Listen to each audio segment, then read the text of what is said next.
Hey everybody, welcome back to my channel. So today we're going to be discussing the storms, how to weather the storms in our lives, in our inner world, in our outer world, our physical world. Our bodies is very similar to nature.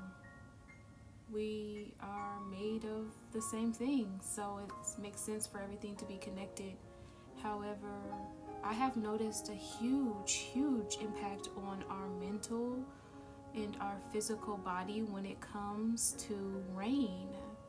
Many will tell you that when it rains, it pours, but many won't tell you is that it plays a huge role on how we feel mentally.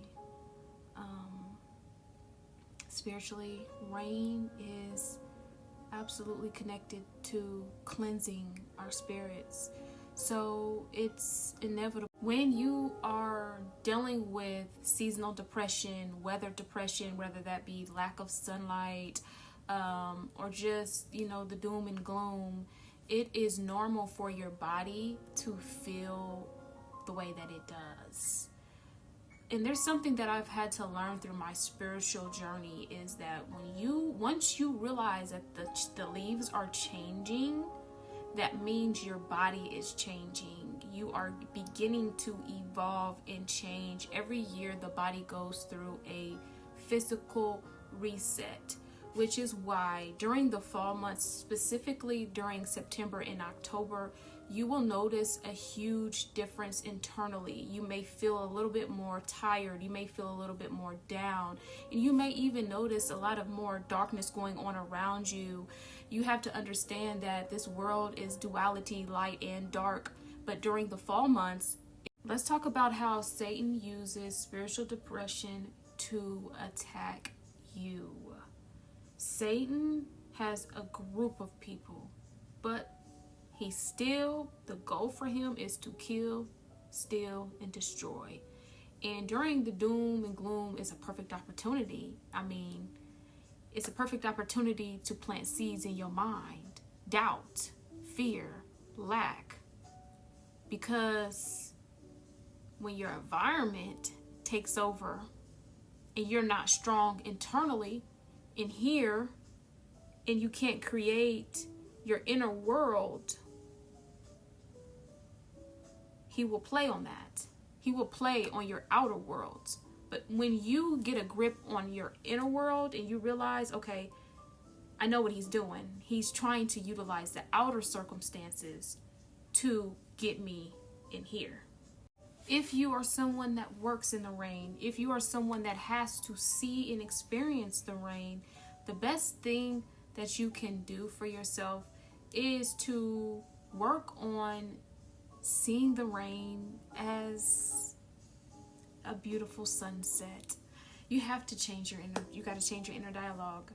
We've been conditioned. I don't know why we've been conditioned to connect cloudy days to darkness or to bad things, but we have been conditioned. Maybe it's because we see movies that are like scary and it's connected to darkness and scary stuff, and every time a movie is showing something, it's always raining and it's dark. They've connected it mentally and they wired it in our brains to think that it is bad. Because if you were home and you were enjoying a day in with your nice little coffee and your fuzzy little socks, you would enjoy it. But because you are out working in it, it's a little different. So if this is your season where you feel yourself being cleansed and purified, the best thing you can do is surrender, okay? Because the longer that you run from it, the more painful it's gonna be. And it's crazy because I'm one of those type of people where I like to hold on to shit.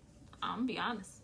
I be holding on for dear life from real small. Making sure that you have a strong spiritual practice. Making sure you are praying, staying protected in all ways possible during these fall seasons, but all the time, but specifically during the fall, more than normal, okay? I'm not going to say, hey, only do it during the fall. No, I'm going to say more than normal during these times, because, like I said, the veil is super, super thin. And it'll alleviate some of the darkness that you are feeling. Okay, it will alleviate. It won't get rid of it, but it will at least give you a comfort blanket to where you know that you're safe. Also, I want to put heavy emphasis on every fall season is a little bit different. You may have your rebirth this year may be a little bit more intense compared to next year, or next year may be less tense compared, you know what I'm saying? It's not going to be this intense or this easy every year.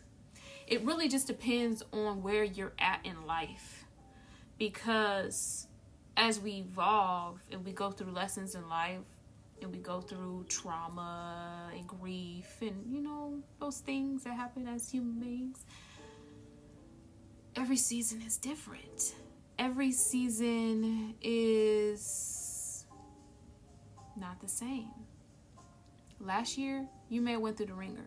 Another important thing is when you allow yourself to submit to the season that you're in, the less traumatizing that it is. You traumatize yourself by refusing to submit. You ain't meant to always be in a season of expansion. You're not meant to always be in a season of grief.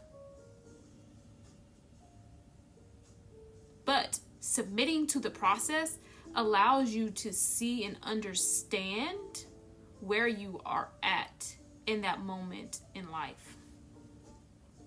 And give yourself grace for it. Because it's not there to attack you. It's there to teach you, grow you. And the longer you hold on to the season of expansion because you don't want to let it go, you will lose it all. I've seen it happen. When you ain't actually submitting to the seasons of your life because of your pride and your ego, you will lose it all. Literally.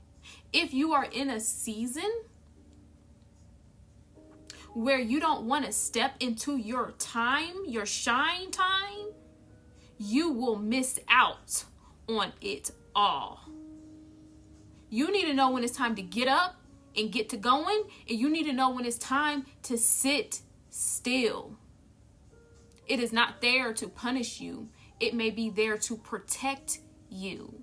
You don't know why God has you in your silence season, in your still season. And it ain't nobody business to understand why you are still. And one thing that I want to say is those still moments is directions. Those are directions to your next steps. But since you want to go your own way and keep going in the season of expansion up here, and you ain't taking the directions and the instructions and the steps necessary for your destiny, you will end up at a wrong turn. I promise. You will get there and it will be the wrong destination. Because you didn't want to stop. You didn't want to take the time to listen to God, to Creator, who is trying to guide you to where you are supposed to be, not where you want to be. And during these seasons, when you are going through your spiritual warfare, yes, it comes with people that Satan is using against you. Let me tell you something.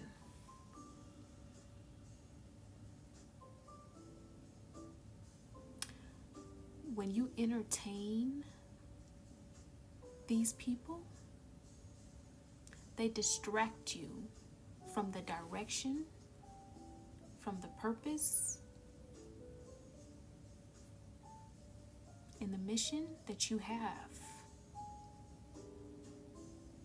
Take a look at the people that may be attacking you during your spiritual warfare. Do they have more than you? Do they have more than you? More than likely they do. So why are they worried about you? You want to know why they're worried about you? They see something in you, and it ain't tangible. You don't see it. God see it, Satan see it, and everybody around you see it. The longer you sit on your godly gifts and you dim it, you water it down because that's what they want you to do, you give the enemy exactly what he wants. This ain't about you. It's about your gifts that God gave you. This is about God. This is about Creator. This is about lightness.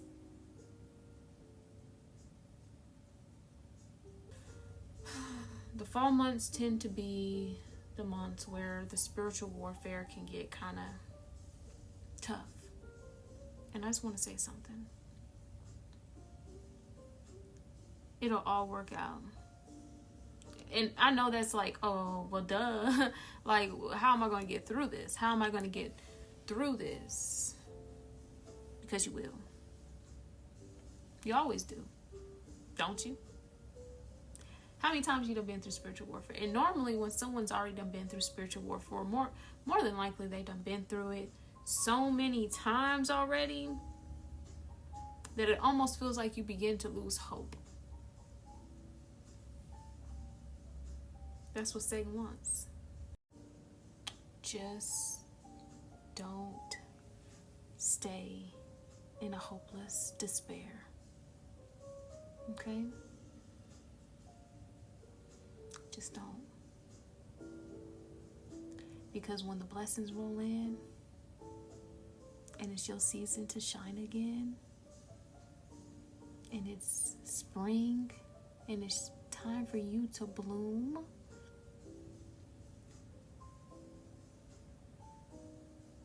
you'll be glad. You'll understand it then. Everything will make sense. Character is built. Peace.